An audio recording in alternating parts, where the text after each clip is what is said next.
নমস্কার বন্ধুরা, গল্প শোনার আসরে আবারও আপনাদের স্বাগত। আজকে শোনাব বিভূতিভূষণ বন্দ্যোপাধ্যায়ের একটি অলৌকিক গল্প, রঙ্কিনী দেবীর খড়গ। জীবনে অনেক জিনিস ঘটে যাহার কোনো যুক্তিসঙ্গত কারণ খুঁজিয়া পাওয়া যায় না, তাহাকে আমরা অতি প্রাকৃত বলিয়া অভিহিত করি। জানি না, হয়তো খুঁজিতে জানিলে তাহাদেরও সহজ ও সম্পূর্ণ স্বাভাবিক কারণ বাহির করা যায়। মানুষের বিচার, বুদ্ধি ও অভিজ্ঞতা লব্ধ কারণগুলি ছাড়া অন্য কারণ হয়তো তাদের থাকিতে পারে। ইহা লইয়া তর্ক উঠাইব না, শুধু এইটুকু বলিব, সেরূপ কারণ যদিও থাকে, আমাদের মতো সাধারণ মানুষের দ্বারা তাহার আবিষ্কার হওয়া সম্ভব নয় বলিয়াই তাহাদিগকে অতি প্রাকৃত বলা হয়। আমার জীবনে একবার এইরূপ একটি ঘটনা ঘটিয়াছিল, যাহার যুক্তিযুক্ত কারণ তখন বা আজ কোনোদিনই খুঁজিয়া পাই নাই। পাঠকদের কাছে তাই সেটি বর্ণনা করিয়াই আমি খালাস। তাহারা যদি সে রহস্যের কোনো স্বাভাবিক সমাধান নির্দেশ করিতে পারেন, যথেষ্ট আনন্দ লাভ করিব। ঘটনাটা এইবার বলি। কয়েক বছর আগেকার কথা। মানভূম জেলার চেরো নামক গ্রামের মাইনর স্কুলে তখন মাস্টারি করি। প্রসঙ্গক্রমে বলিয়া রাখি, চেরো গ্রামের প্রাকৃতিক দৃশ্য এমনতর যে এখানে কিছুদিন বসবাস করিলে বাংলাদেশের একঘেয়ে সমতল ভূমির কোনো পল্লী আর চোখে ভালো লাগে না। একটি অনুচ্চ পাহাড়ের ঢালু সানুদেশ জুড়িয়া লম্বালম্বিভাবে সারা গ্রামের বাড়িগুলি অবস্থিত। সর্বশেষ সারির বাড়িগুলির খিড়কি দরজা খুলিলেই দেখা যায় পাহাড়ের উপরকার শাল, মহুয়া, কুর্চি, বিল্লবৃক্ষের পাতলা জঙ্গল, একটা সুবৃহৎ বটগাছ ও তাহার তলায় বাঁধানো বেদি, ছোট বড় শিলাখণ্ড ও ভেলা কাঁটার ঝোপ। আমি যখন প্রথম ও গ্রামে গেলাম, তখন একদিন পাহাড়ের মাথায় বেড়াইতে উঠিয়া এক জায়গায় শালবনের মধ্যে একটি পাথরের ভাঙা মন্দির দেখিতে পাইলাম। সঙ্গে ছিল আমার দুটি উপরের ক্লাসের ছাত্র, তাহারা মানভূমবাসী বাঙালি। একটা কথা, চেরো গ্রামের বেশিরভাগ অধিবাসী মাদ্রাজি, যদিও তাহারা বেশ বাংলা বলিতে পারে। অনেকে বাংলা আচার ব্যবহারও অবলম্বন করিয়াছে। কি করিয়া মানভূম জেলার মাঝখানে এতগুলি মাদ্রাজি অধিবাসী আসিয়া বসবাস করিল, তাহার ইতিহাস আমি বলিতে পারি না। মন্দিরটি কালো পাথরের এবং একটু অদ্ভুত গঠনের, অনেকটা যেন চাঁচড়া রাজবাড়ির দশমহাবিদ্যার মন্দিরের মতো ধরনটা। এই অঞ্চলে এরূপ গঠনের মন্দির আমার চোখে পড়ে নাই। তাছাড়া মন্দিরটি সম্পূর্ণ পরিত্যক্ত ও বিগ্রহশূন্য। দক্ষিণের দেওয়ালের পাথরের চাঁই কিয়দংশ ধ্বংসিয়া পড়িয়াছে। দরজা নাই, শুধু আছে পাথরের চৌকাঠ। মন্দিরের মধ্যে ও চারিপাশে বন তুলসীর ঘন জঙ্গল। শান্ত আকাশের পটভূমিতে সেই পাথরের বিগ্রহহীন ভাঙা মন্দির আমার মনে কেমন এক অনুভূতির সঞ্চার করিল। আশ্চর্যের বিষয়, অনুভূতিটা ভয়ের। ভাঙা মন্দির দেখিয়া মনে ভয় কেন হইল, এ কথা তারপর বাড়ি ফিরিয়া অবাক হইয়া ভাবিয়াছি। তবুও অগ্রসর হইয়া যাইতেছিলাম মন্দিরটা ভালো করিয়া দেখিতে। একজন ছাত্র বাধা দিয়ে বলিল, যাবেন না স্যার ওদিকে। কেন? জায়গাটা ভালো না, সাপের ভয় আছে সন্ধ্যাবেলা। তাছাড়া লোকে বলে অনেক রকম ভয়ভীত আছে, মানে অমঙ্গলের ভয়। কেউ ওদিকে যায় না। ওটা কি মন্দির? ওটা রঙ্কিনী দেবীর মন্দির স্যার, কিন্তু আমাদের গাঁয়ের বুড়ো লোকেরাও কোনোদিন ওখানে পূজা হতে দেখেনি। মূর্তিও নেই বহুকাল। ওই রকম জঙ্গল হয়ে পড়ে আছে আমাদের বাপ ঠাকুর দাদার আমলের আগে থেকে। চলুন স্যার, নামি। ছেলে দুটো যেন একটু বেশি তাড়াতাড়ি করিতে লাগিল নামিবার জন্য। রঙ্কিনী দেবী বা তাহার মন্দির সম্বন্ধে দু একজন বৃদ্ধ লোককে ইহার পর প্রশ্ন করিয়াছিলাম, কিন্তু আশ্চর্যের বিষয় লক্ষ্য করিয়াছি, তাহারা কথাটা এড়াইয়া যাইতে চায় যেন। আমার মনে হইয়াছে রঙ্কিনী দেবী সংক্রান্ত কথাবার্তা বলিতেও তাহারা ভয় পায়। আমিও আর সেই বিষয়ে কাহাকেও কিছু জিজ্ঞাসা করা ছাড়িয়া দিলাম। বছরখানেক কাটিয়া গেল। স্কুলে ছেলে কম, কাজকর্ম খুব হালকা। অবসর সময় এ গ্রামে ও গ্রামে বেড়াইয়া এ অঞ্চলের প্রাচীন পট, পুঁথি, ঘট ইত্যাদি সংগ্রহ করিতে লাগিলাম। এ বাদিক আমার অনেক দিন হইতেই আছে। নূতন জায়গায় আসিয়া বাতিকটা বাড়িয়া গেল। চেরু গ্রাম হইতে মাইল ৫-৬ দূরে জয়চণ্ডী পাহাড়। এখানে খাড়া উঁচু একটা অদ্ভুত গঠনের পাহাড়ের মাথায় জয়চণ্ডী ঠাকুরের মন্দির আছে। পৌষ মাসে বড় মেলা বসে। বিএমআর লাইনের একটা ছোট স্টেশনও আছে এখানে। এই পাহাড়ের কাছে একটি ক্ষুদ্র বস্তিতে কয়েক ঘর মানভূম প্রবাসী উড়িয়া ব্রাহ্মণের বাস। ইহাদের মধ্যে চন্দ্রমোহন পাণ্ডা নামে একজন বৃদ্ধ ব্রাহ্মণের সঙ্গে আমার খুব আলাপ হইয়া গেল। তিনি বাঁকা বাঁকা মানভূমের বাংলায় আমার সঙ্গে অনেক রকমের গল্প করিতেন। পট, পুঁথি, ঘট সংগ্রহের অবকাশে আমি জয়চণ্ডীতলা গ্রামের চন্দ্রমোহন পাণ্ডার নিকট বসিয়া তাহার মুখে এদেশের কথা শুনিতাম। চন্দ্র পাণ্ডা আবার স্থানীয় ডাকঘরের পোস্টমাস্টারও।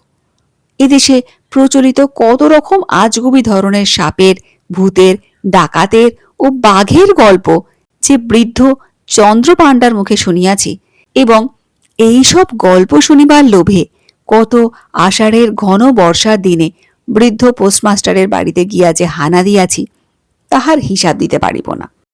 মানভূমের এইসব অরণ্য অঞ্চল সভ্য জগতের কেন্দ্র হইতে দূরে অবস্থিত। এখানকার জীবনযাত্রাও একটু স্বতন্ত্র ধরনের। যতই অদ্ভুত ধরনের গল্প হোক, জয়চণ্ডী পাহাড়ের ছায়ায় শালবন বেষ্টিত ক্ষুদ্র গ্রামে বসিয়া বৃদ্ধ চন্দ্র পাণ্ডার বাঁকা বাঁকা মানভূমের বাংলায় সেগুলি শুনিবার সময় মনে হইত, এ দেশে রূপ ঘটিবে ইহা আর বিচিত্র কি? কলিকাতার বালিগঞ্জের কথা তো ইহা নয়। কথায় কথায় চন্দ্র পাণ্ডা একদিন বলিলেন, চেরু পাহাড়ে রঙ্কিনী দেবীর মন্দির দেখেছেন? আমি একটু আশ্চর্য হইয়া বৃদ্ধের মুখের দিকে চাহিলাম। রঙ্কিনী দেবী সম্বন্ধে এ পর্যন্ত আমি আর কোনো কথা কাহারও মুখে শুনি নাই। সেদিন সন্ধ্যায় আমার ছাত্রটির নিকট যাহা সামান্য কিছু শুনিয়াছিলাম তাহা ছাড়া। বলিলাম, মন্দির দেখেছি, কিন্তু রঙ্কিনী দেবীর কথা জানবার জন্যে যাকেই জিজ্ঞেস করেছি সেই চুপ করে গিয়েছে কিংবা অন্য কথা পেরেছে। এর কারণ কিছু বলবেন? চন্দ্রপাণ্ডা বলিলেন, রঙ্কিনীর দেবীর নামে সবাই ভয় খায়। কেন বলুন তো? মানভূম জেলায় আগে অসভ্য বুনো জাত বাস করত, তাদের দেবতা উনি। ইদানিং হিন্দুরা এসে যখন বাস করলে, উনি হিন্দুদেরও ঠাকুর হয়ে গেলেন। তখন তাদের মধ্যে কেউ মন্দির করে দিলে, কিন্তু রঙ্কিনী দেবী হিন্দু দেবদেবীর মতো নয়, অসভ্য বন্য জাতির ঠাকুর। আগে ওই মন্দিরে নরবলি হতো। 60 বছর আগেও রঙ্কিনীর মন্দিরে নরবলি হয়েছে। অনেকে বিশ্বাস করে রঙ্কিনী দেবী অসন্তুষ্ট হলে রক্ষা নেই, অপমৃত্যু আর অমঙ্গল আসবে তাহলে। এরকম অনেকবার হয়েছে নাকি। একটা প্রবাদ আছে এই অঞ্চলে, দেশে মড়ক হবার আগে রঙ্কিনী দেবীর হাতের খাড়া রক্তমাখা দেখা যেত। আমি যখন প্রথমে এদেশে আসি, সে আজ 40 বছর আগের কথা, তখন প্রাচীন লোকেদের মুখে একথা শুনেছিলাম। রঙ্কিনী দেবীর বিগ্রহ দেখেছিলেন মন্দিরে? না, আমি এসে পর্যন্ত ওই ভাঙা মন্দিরই দেখছি। এখান থেকে কারা বিগ্রহটি নিয়ে যায় অন্য কোন দেশে? রঙ্কিনী দেবীর এইসব কথা আমি শুনতাম ওই মন্দিরের সেবায়েত বংশের এক বৃদ্ধের মুখে। তার বাড়ি ছিল ওই চেরো গ্রামেই। আমি প্রথম যখন এদেশে আসি তখন তার বাড়ি অনেকবার গিয়েছি। দেবীর খাঁড়া রক্তমাখা হওয়ার কথাও তার মুখে শুনি। এখন তাদের বংশে আর কেউ নেই। তারপর চেরো গ্রামেও আর বহুদিন যায়নি। বয়স হয়েছে, বড় বেশি কোথাও বেরোইনি। বিগ্রহের মূর্তি কি? শুনেছিলাম কালী মূর্তি। আগে নাকি হাতে সত্যিকার নরমুণ্ড থাকতো অসভ্যদের আমলে। কত নরবলি হয়েছে তার লেখাজোখা নেই। এখনো মন্দিরের পেছনে জঙ্গলের মধ্যে একটা ঢিবি আছে, খুঁড়লে নরমুণ্ড পাওয়া যায়। সাধে এ দেশের লোক ভয় পায়। শুনিয়া সন্ধ্যার পরে জয়চণ্ডীতলা হইতে ফিরিবার পথে আমারই গা ছমছম করিতে লাগিল। আরো বছর 2 সুখে দুঃখে কাটিল। জায়গাটা আমার এত ভালো লাগিয়াছিল যে হয়তো সেখানে আরো অনেক দিন থাকিয়া যাইতাম। কিন্তু স্কুল লইয়াই বাঙালিদের সঙ্গে মাদ্রাজিদের বিবাদ বাঁধিল। মাদ্রাজিরা স্কুলের জন্য বেশি টাকা করে দিত। তাহারা দাবি করিতে লাগিল কমিটিতে তাহাদের লোক বেশি থাকবে। ইংরেজির মাস্টার একজন মাদ্রাজি রাখিতেই হইবে ইত্যাদি। আমি ইংরেজি পড়াইতাম, মাঝে হইতে আমার চাকুরি রাখা দায় হইয়া উঠিল। এই সময় আমাদের দেশে একটি হাই স্কুল হইয়াছিল। পূর্বে একবার তাহারা আমাকে লইয়া যাইতে চাহিয়াছিল, ম্যালেরিয়ার ভয়ে যাইতে চাহি নাই। এখন বেগতিক বুঝিয়া দেশে চিঠি লিখিলাম, কিন্তু শেষ পর্যন্ত এসব কারণে চেরুগ্রামের মাস্টারি আমায় ছাড়িতে হয় নাই। কিসের জন্য ছাড়িয়া দিলাম পরে সে কথা বলিব। এই সময় একদিন চন্দ্রপাণ্ডা চেরুগ্রামে কি কার্য উপলক্ষে আসিলেন। আমি তাহাকে অনুরোধ করিলাম আমার বাসায় একটু চা খাইতে হইবে। তাহার গরুর গাড়ি সমেত তাহাকে গ্রেপ্তার করিয়া বাসা বাড়িতে আনিলাম। বৃদ্ধ ইতিপূর্বে কখনো আমার বাসায় আসেন নাই। বাড়িতে ঢুকিয়াই চারিদিকে চাহিয়া বিস্ময়ের সুরে বলিলেন, এই বাড়িতে থাকেন আপনি? বলিলাম, আগে হ্যাঁ, ছোট্ট গা, বাড়ি তো পাওয়া যায় না। আগে স্কুলের একটা ঘরে থাকতাম, বছর খানেক হলো স্কুলের সেক্রেটারি রঘুনাথন এটা ঠিক করে দিয়েছেন। পুরনো আমলের পাথরের গাঁথুনির বাড়ি, বেশ বড় বড় 3টি কামরা, একদিকে একটা সরু যাতায়াতের বারান্দা। জবরদস্ত গড়ন, যেন খিলজিদের আমলের দুর্গ কি জেলখানা। হাজার ভূমিকম্প এ বাড়ির একটু চুন বালি খসাইতে পারিবে না। বৃদ্ধ বসিয়া আবার বাড়িটার চারিদিকে চাহিয়া দেখিতে লাগিলেন। ভাবিলাম বাড়িটার গড়ন তাহার ভালো লাগিয়াছে। বলিলাম, সেকালের গড়ন খুব টনকো, আগা গোড়া পাথরের। চন্দ্রপাণ্ডা বলিলেন, না, সেজন্যে নয়, আমি এই বাড়িতে প্রায় 30 বছর আগে যথেষ্ট যাতায়াত করতাম। এই বাড়ি হলো রঙ্কিনী দেবীর সেবায়েত বংশের। ওদের বংশে এখন আর কেউ নেই। আপনি যে এ বাড়িতে আছেন তা জানতাম না। তা বেশ বেশ, অনেকদিন পরে বাড়িটাতে ঢুকলাম কিনা আমার বড় অদ্ভুত লাগছে। তখন বয়স ছিল 30 আর এখন হলো প্রায় 60। তারপর অন্যান্য কথা আসিয়া পড়িল। চা পান করিয়া বৃদ্ধ গরুর গাড়িতে গিয়া উঠিলেন। আরও বছরখানেক কাটিয়াছে। দেশে স্কুলে চাকুরির আশ্বাস পাইলেও আমি এখনো যাই নাই, কারণ এখানকার বাঙালি মাদ্রাজি সমস্যা একরূপ মিটিয়া আসিয়াছে। আপাতত আমার চাকুরিটা বজায় রহিল বলিয়াই তো মনে হয়। চৈত্র মাসের শেষ, 5-6 ক্রোশ দূরবর্তী এক গ্রামে আমারই এক ছাত্রের বাড়িতে অন্নপূর্ণা পূজার নিমন্ত্রণ রক্ষা করিতে গিয়াছিলাম। মধ্যে রবিবার পড়াতে শনিবার গরুর গাড়ি করিয়া রওনা হই। রবিবার ও সোমবার থাকিয়া মঙ্গলবার দুপুরের দিকে বাসায় আসিয়া পৌঁছলাম। বলা আবশ্যক, বাসায় আমি একাই থাকি। স্কুলের চাকর রাখহরি আমার রাঁধে। এই কয়েকদিন স্কুলের ছুটি ছিল, রাখহরিকে আমি সঙ্গে করিয়া লইয়া গিয়াছিলাম। বাহিরের দরজার তালা খুলিয়াই রাখহরি বলিয়া উঠিল, এ বাবু, এই কিসের রক্ত দেখুন। প্রায় চমকিয়া উঠিলাম। তাই বটে, বাহিরের দরজার চৌকাঠের ঠিক ভিতর দিক হইতেই রক্তের ধারা উঠান বাহিয়া যেন চলিয়াছে। একটানা ধারা নয়, ফোঁটা ফোঁটা রক্তের একটা অবিচ্ছিন্ন সারি, একেবারে টাটকা রক্ত। এইমাত্র সদ্য যেন কাহারও মুন্ড কাটিয়া লইয়া যাওয়া হইয়াছে। আমি তো অবাক, কিসের রক্তের ধারায়, কোথা হইতেই বা আসিল? আজ 2 দিন তো বাসা বন্ধ ছিল।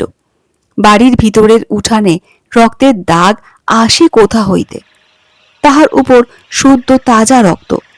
অবশ্য কুকুর, বিড়াল ও ইঁদুরের কথা মনে পড়িল। এক্ষেত্রে পড়াই স্বাভাবিক। চাকরকে বলিলাম, দেখ তোরে, রক্তটা কোন দিকে যাচ্ছে। এসেই বড় হুলো বেড়ালটার কাজ। রক্তের ধারাটা গিয়াছে দেখা গেল সিঁড়ির নিচের চোর কুঠুরির দিকে। ছোট্ট ঘর, ভীষণ অন্ধকার এবং যত রাজ্যের ভাঙা চোরা পুরনো মালে ভর্তি বলিয়া আমি কোনোদিন চোর কুঠুরি খুলি নাই। চোর কুঠুরির দরজা পার হইয়া বন্ধ ঘরের মধ্যে রক্তের ধারাটার গতি দেখিয়া ব্যাপার কিছু বুঝিতে পারিলাম না। কতকাল ধরিয়া ঘরটা বাহির হইতে তালাবন্ধ। যদি বিড়ালের ব্যাপারই হয়, বিড়াল ঢুকিতেও তো ছিদ্রপথ দরকার হয়। চোর কুঠুরির তালা লোহার শিকের চার দিয়া খোলা হইল। আলো জ্বালিয়া দেখা গেল ঘরটার পুরনো ভাঙা তোবড়ানো টিনের বাক্স, পুরনো ছেঁড়া গদি, খাটের পায়া, মরিচ ধরা সরকি, ভাঙা টিন, শাবল প্রভৃতিতে ঠাসা বোঝাই। ঘরের মেঝেতে সোজা রক্তের দাগ এক কোণের দিকে গিয়াছে। রাখহরি খুঁজিতে খুঁজিতে হঠাৎ চিৎকার করিয়া বলিয়া উঠিল, এ কি বাবু, এতে কি করে এমন ধারা রক্ত লাগলো? তারপর সে কি একটা জিনিস হাতে তুলিয়া ধরিয়া বলিল, দেখুন কাণ্ডটা বাবু। জিনিসটা হাতে লইয়া সে বাহিরে আসিতে তাহার হাতের দিকে চাহিয়া আমি চমকিয়া উঠিলাম। একখানা মরিচা ধরা হাতলবিহীন ভাঙা খাঁড়া বা রামদা, আগার দিকটা চওড়া ও বাঁকানো, বড় চওড়া ফলাটা তাজা রক্তে টকটকে রাঙা, একটু আদ্র রক্ত নয়, ফলাতে আগা গোড়া রক্ত মাখানো। মনে হয় যেন খাড়াখানা হইতে এখনই টপ টপ করিয়া রক্ত ঝরিয়া পড়িবে। সেই মুহূর্তে একসঙ্গে আমার অনেক কথা মনে হইল। 2 বছর পূর্বে চন্দ্রপাণ্ডার মুখে শোনা সেই গল্প। রঙ্কিনী দেবীর সেবায়িত বংশের ভদ্রাসন বাড়ি এটা। পুরানো জিনিসের গুদাম এই চোর কুঠুরিতে রঙ্কিনী দেবীর হাতের খাঁড়াখানা তাহারাই রাখিয়াছিল হয়তো। মরকের আগে বিগ্রহের খাঁড়া রক্তমাখা হওয়ার প্রবাদ। আমার মাথা ঘুরিয়া উঠিল। মরক কোথায় ভাবিতে পারিতাম যদি সময় পাইতাম সন্দেহ করিবার, কিন্তু তাহা পাই নাই। পরদিন সন্ধ্যার সময় চেরো গ্রামে প্রথম কলেরা রোগীর খবর পাওয়া গেল। 3 দিনের মধ্যে রোগ ছড়াইয়া মরক দেখা দিল। প্রথমে চেরো, তারপর পাশের গ্রাম কাজরা, ক্রমে জয়চণ্ডীতলা পর্যন্ত মরক বিস্তৃত হইল। লোক মরিয়া ধুল ধাবার হইতে লাগিল। চেরো গ্রামের মাদ্রাজি বংশ প্রায় কাবার হইবার জোগাড় হইল। মরকের জন্য স্কুল বন্ধ হইয়া গেল। আমি দেশে পলাইয়া আসিলাম। তারপর আর কখনো চেরোতে যাই নাই। গ্রীষ্মের বন্ধের পূর্বেই দেশে স্কুলের চাকুরিটা পাইয়াছিলাম। সেই হইতে রঙ্কিনী দেবীকে মনে মনে ভক্তি করি। তিনি অমঙ্গলের পূর্বাভাস দিয়া সকলকে সতর্ক করিয়া দেন মাত্র। মূর্খ জনসাধারণ তাহাকেই অমঙ্গলের কারণ ভাবিয়া ভুল বোঝে।